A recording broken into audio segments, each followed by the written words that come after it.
Obrigado, deputados. Deputado Silas Câmara, depois nós passamos para os dois. Senhor presidente, senhores expositores, doutor Eduardo Levi, do CID Telebrasil, e doutor João Rezende, presidente da Anatel. Senhor presidente, quero primeiro parabenizá-lo pela iniciativa da audiência pública. E quando nós fazemos uma audiência pública como essa aqui nessa comissão, e eu já estou aqui já há 16 anos, é impressionante como a gente, do lado das empresas, ouve exatamente a mesma coisa. Nos últimos anos que eu estou aqui, eu nunca ouvi nada diferente. Sempre o investimento está crescendo, o serviço melhorou.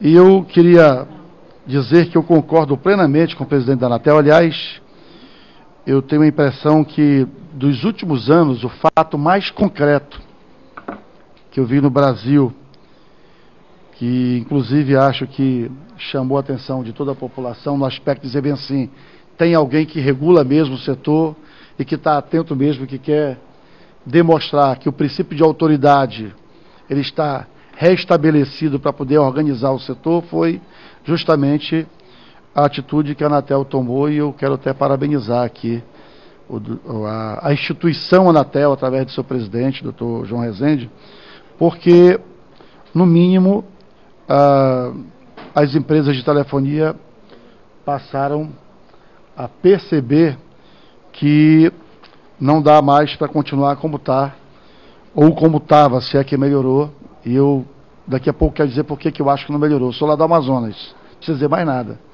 desse.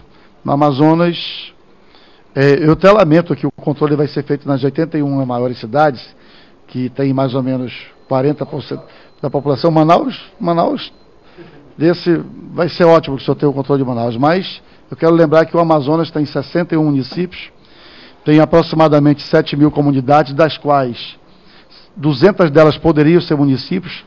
Graças ao veto da Constituição, a gente não conseguiu avançar nesse tema. Portanto, eu tenho lá pelo menos mais 200 comunidades que devem ter a mesma população que municípios como Envira, Ipixuna, Beruri tem também. E hoje você pega eu, por exemplo, tenho uma presença muito forte. Dos 130 mil votos que eu tive, 90 foi do interior do estado, aonde eu chego numa comunidade como Augusto Montenegro, Itapé-Sul, a primeira pergunta é: quando é que eu vou ter telefone celular?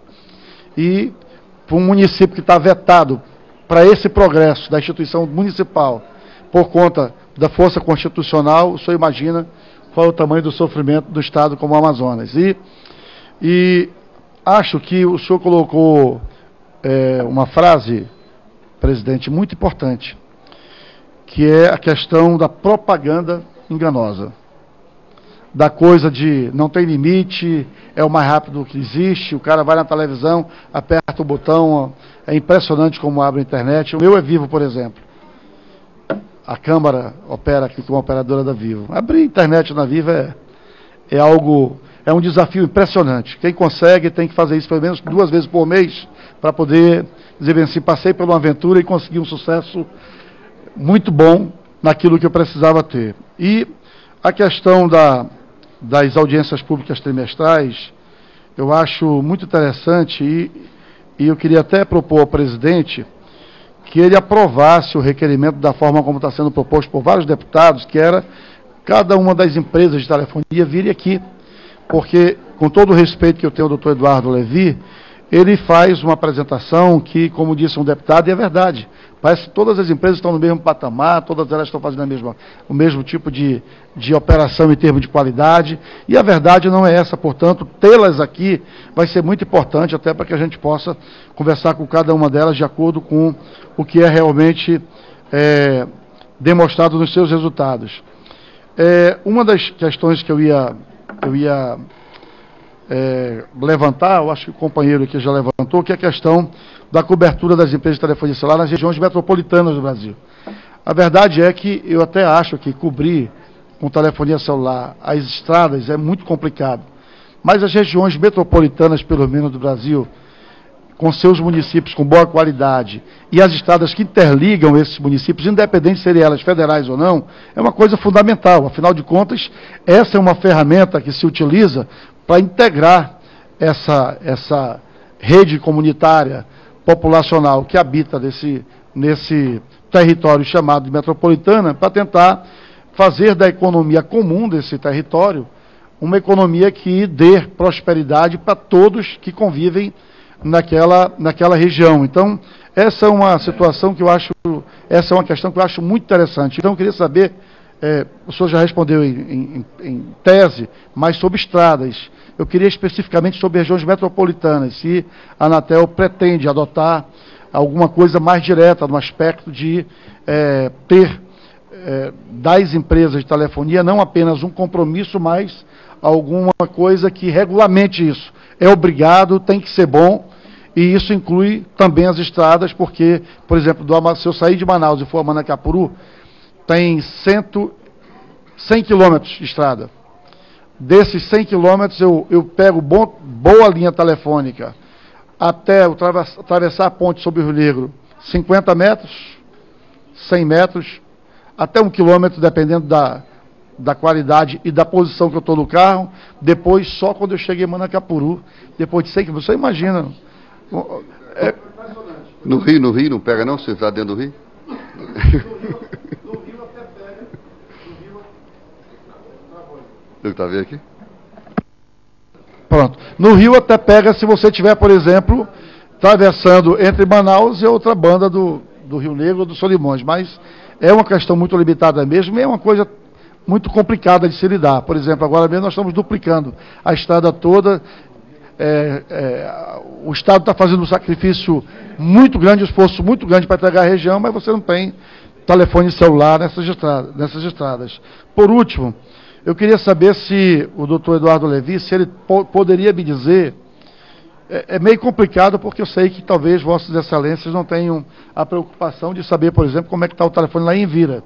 É mais fácil a gente dizer como está em Campinas, até porque em Envira foi uma compensação por força de uma licitação. Campinas foi uma briga entre as empresas por conta do retorno econômico que aquela região dá.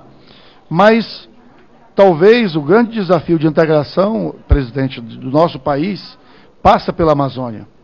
Afinal de contas, toda a movimentação que se tem com o mercado internacional, seja a relação que for, a primeira coisa que se faz é perguntar como é que não desmata, como é que se preserva. Tudo isso, quem paga o preço é quem mora na região. Agora, isso nos traz também um preço de estar completamente afastados. Isso é completamente mesmo, porque não basta ter uma torre. Não basta ter uma torre. Essa torre é muito interessante, traz um efeito psicológico na população, de que eu conquistei, chegou, entendeu?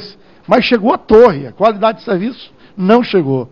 Então eu queria saber se existe alguma estatística, alguns números que sobre a Amazônia especificamente o senhor pudesse dizer para a gente aqui quais são as expectativas de melhorar, de crescer, de implantar, por exemplo, dessas grandes comunidades, presidente. Eu estou falando aqui, por exemplo, que eu conversei, por exemplo, com o diretor regional da Vivo, da TIM, etc., e eles me mostraram um planejamento muito interessante sobre essa questão. Mas quando eu me lembro que, quando foi para cumprir a meta de colocar a telefonia nas sedes dos municípios, foi colocado